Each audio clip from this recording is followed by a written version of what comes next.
Hey everybody, this is Amanda from Amanda's Budgets. I'm here to answer a few of the Q&A questions because I feel like I need to address them. And I actually really like some of your guys' questions. There will be a Q&A with my guest appearance of a certain tall gentleman with long hair who lives in this home. However, I did want to make sure that I answered some of these questions, and I might keep doing this. I don't know. Let me know how you feel about it. I feel like my camera is really tilted up. There we go. I had to fix that. It was driving me crazy. So, if you're new to my channel, welcome. My name is Amanda. I am 34 years old. I do cash stuffing, sinking funds, savings challenges, all on a low income, and I do a lot of budgeting. And we're going to talk about some of these questions. I posted all over social media. I had asked on Insta, on Facebook groups, on my community tab, all of the things, just so that way I can get some of the best questions out of the way. However, I feel like these ones I can answer alone. I also got permission by the certain tall, long-haired gentleman in this house that said I could do this. So, he's not missing much. He already knows the answers to this anyway. So, question number 1. What is your favorite way to save? I would love to say my favorite way to save is savings challenges, but it's not. It's not my favorite way to save. I love to play games. I love to do savings challenges. I love scratchies. I love the whole idea of all of it, but it can be overwhelming as an ADHD person, and I want to hurry up and get it done. Does that make sense? Especially now that I'm doing the 100 envelope challenge to get my roof repair fully funded. By the way, reaching out to you guys with Ko-Fi, I did want to let you guys know I retracted some of my items on Ko-Fi, and I'll explain it in another video. One of the reasons is payment issues, mostly being PayPal, but that's not what we're here for. But I did want to mention very quickly, anybody who had donated to our roof repair through Ko-Fi, I appreciate you. I'm still leaving that up for others who would like to go ahead and donate as well. All donations will go into the 100 envelope challenge to help us replace parts of this roof. I say parts because there is no need for a extreme makeover edition rip the roof off. But anyway. So, my favorite way to save, going back to it, is sinking funds. It's simple, it's easy, I see progress. I like putting my savings challenges that I finish right away into sinking funds. Sometimes you guys may think that it's the next day that I post that video where I am putting the sinking funds into that particular category, but the truth is it's probably within the same day because I'm so freaking excited. And then if I need to pull something from a specific sinking fund, whether it be a regular long-term sinking fund like emergency, long-term savings, pet care being more like a vet visit, changing out reptile tanks, or much more expensive supplies like heat lamps, and believe it or not, sand is very, very expensive. And the coconut shredding stuff is expensive too. So those are my favorite. But I think that I like my revolving sinking funds as well because I feel like I can play with that money. Meaning that my revolving funds are something that's always going to be just that, revolving. Another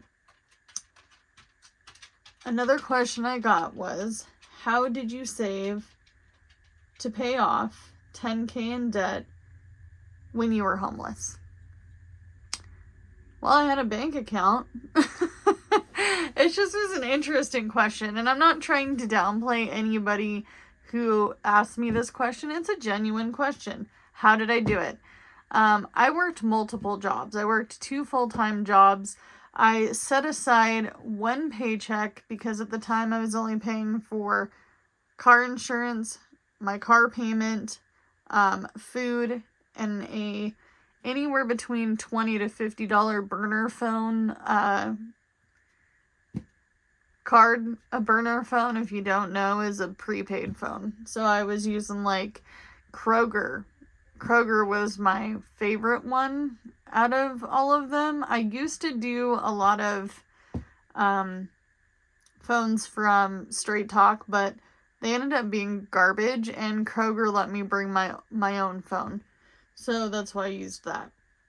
So I had very minimal expenses. So 1 paycheck, my higher paying job went to bills and living expenses and all the things, and then the other job went straight to debts. And my debts were small and large. My largest debt was over $5,000. What's the next question? So that's question number 2. Question number 3 is going to be, is it expensive to be homeless? Absolutely. Very expensive to be homeless. And I can break it down to you very easily. So I never judge homeless people because I've been there and I know how it is. I may not have been as down as some of these other homeless folks because I had a car. But I have had to look for bottles and cans, especially in the beginning, because I didn't really know how to be homeless, okay? I'd learned from homeless people how to be homeless. I know that sounds crazy pants, but you don't think about those kind of things until you're there and you're like, I am now sleeping in my car. And I thought, oh, it's only going to be for a couple of weeks. Oh, it's only going to be for a month. Oh, it's only going to be 6 months. Oh, it's only going to be a year. But anyway, expensive being, you have to run your gas in the wintertime for your car to stay warm. If you're in a tent, you have to make sure you have enough blankets, they're clean. You have to make sure that you have your little buddy heater.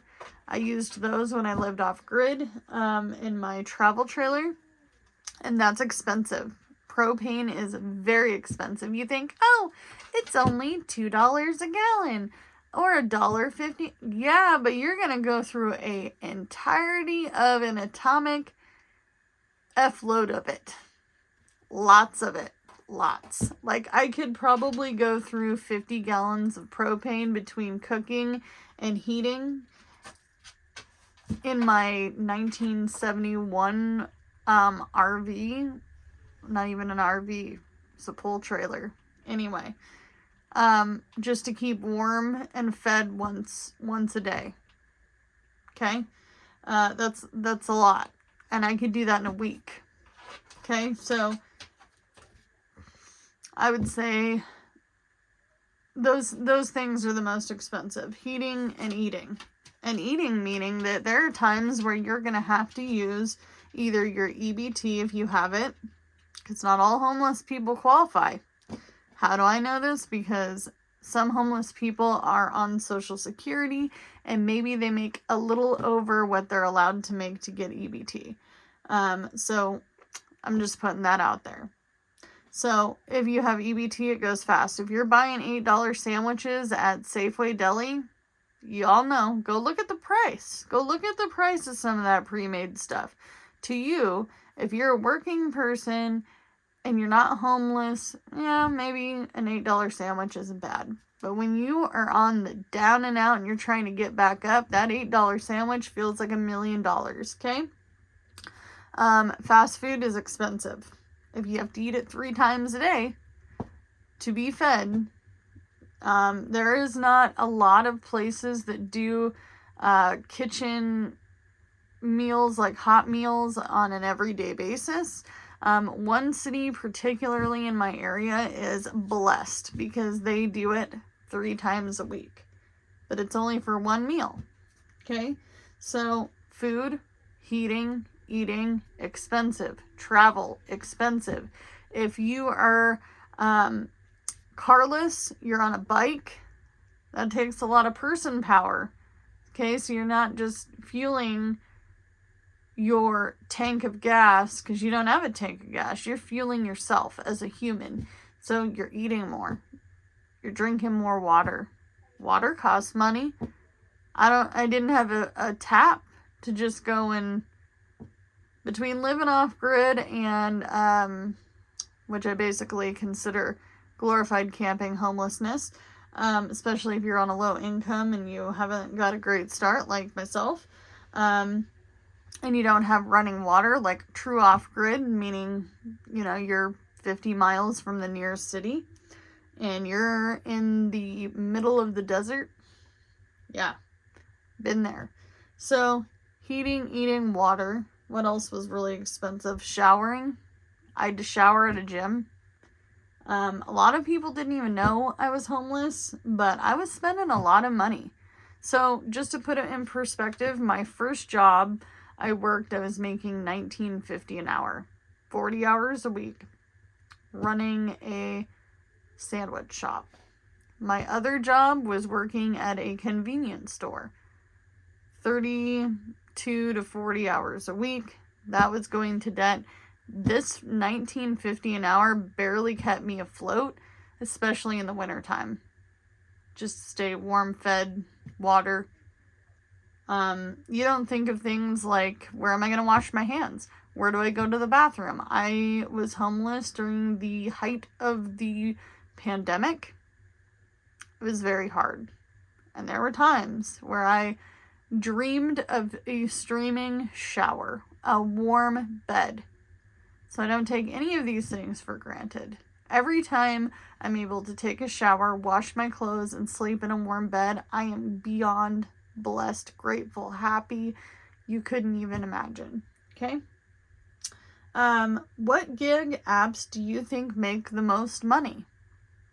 I don't disclose who I work for because I feel like there would be a lot of monotony in comments, and I already know how my gig work scene works. Everybody's community, everybody's market looks so different, and my market's going to be so different from yours. And I can tell you right now, I've given you guys a heck of a lot of hints. Okay? So I'm sure you can figure it out. If you are a gig worker, then you could piece it together. You could go back, watch videos, piece it together. It doesn't take much. But I don't know. Depends on your market. Are you in a big city? Are you in a little town? What is your town geared towards? I'm just going to put this in perspective. I live in a hippy-dippy, organic-based, fuel-efficient, sea-driven community, and we're a tourist town. And that town I lived in previous to that, same thing. The town I lived in previous to that, for most of my life, absolutely touristy. So there's an array of gig apps. You could do a lot of things. I know somebody who does Airbnb. I don't have that kind of... I wouldn't let anybody sleep in my house. I'd be freaking out. But she does Airbnb, and she Airbnbs out a room. She has it Thursday, Friday, Saturday, Sunday, and then they have to be gone by 11 o'clock on Monday. And she does that. And she's single. She's by herself. She literally just does it during the spring and the summertime to help pay her mortgage and her taxes on her house, because they're very high. Okay? How many jobs have you worked at once? I have worked 3 jobs at once. I was 20. It was before I had my oldest son. I worked at a burger flipping job. I worked at a retail store, and I was going to classes to become a CNA. which I ended up taking care of my grandfather instead, just so you are aware. And it was a nightmare. It was a jumbled nightmare, but I made it work, and I did that for 8 months. Eight whole months. That was a long time to do something like that. That means that I only had minimal time to sleep. So, there's that. Another question I have is, does Instacart drain your battery? Yeah, they all drain your battery. Do I do Instacart? I will tell you this. I have done Instacart. It doesn't work well in my market anymore, especially now that the pandemic is gone and nobody's in the house, stuck, can't go to the store. I have done Instacart. I can't even talk. It was one of my first gig apps, and Instacart itself didn't. But any of the gig apps you use, you got to remember, they want to find out where you are. You have to have your order or whatever you're doing. You know, specifically we're talking Instacart. Let's say you're doing your order and your batches and your units and all the fun things. Man, I'm glad I don't do that anymore. Anyway, so it's not in our market anymore. I have a friend that really loved it, and she would love for it to be booming here, but it's not. It's not even in the biggest booming area. But anyway, anytime they're tracking you, anytime they're wanting you to use your app, anytime that you're using your maps, Google Maps, Apple Maps, whatever your apps, maps, map. Yeah, it's going to drain your battery, but does it kill your phone? No. I've had the same phone for a few years now, and I don't have problems. Do you make a lot off of YouTube? No. No, I don't. I have more views than some people, and I have more subscribers than some people, and maybe that person makes more than I do, but I can tell you right now, boo-boo, we're talking $100 a month if I'm lucky. If I'm lucky. Okay?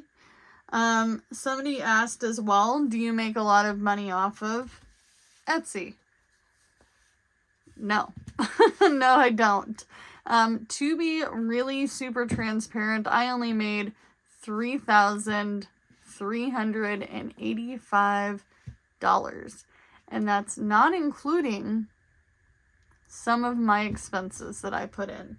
That's about the average my tax lady could come up with, and she was like, you're putting a lot of time into that. And I'm like, yeah, I know, but the thing that was killing it, the fees. So, when I go back to work in my shop full time, yes, you heard me, when, I'm going to be going back to Etsy because it was requested by you guys. Because apparently some people can't figure out Ko-Fi, and that's okay. It's okay. I couldn't figure it out when I first started using it too. Then I had to use social media to figure it out. But anyway, so yes, when I go back to Etsy, I'm going to have to raise my little prices a little bit. Not necessarily for digital, but for physical items, yes. Could you see yourself making a living off of social media and Etsy alone in the future? Not at this point, no. Because I just told you guys. We could do the math. Divide it out. 3,385 divided by 12 plus maybe $100 a month. No, I can't. Not right now. I don't know about the future. Probably not.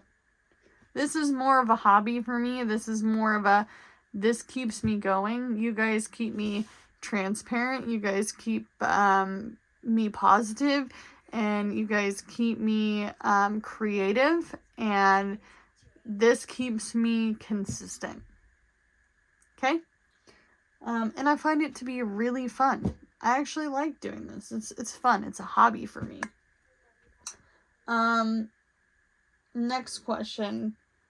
If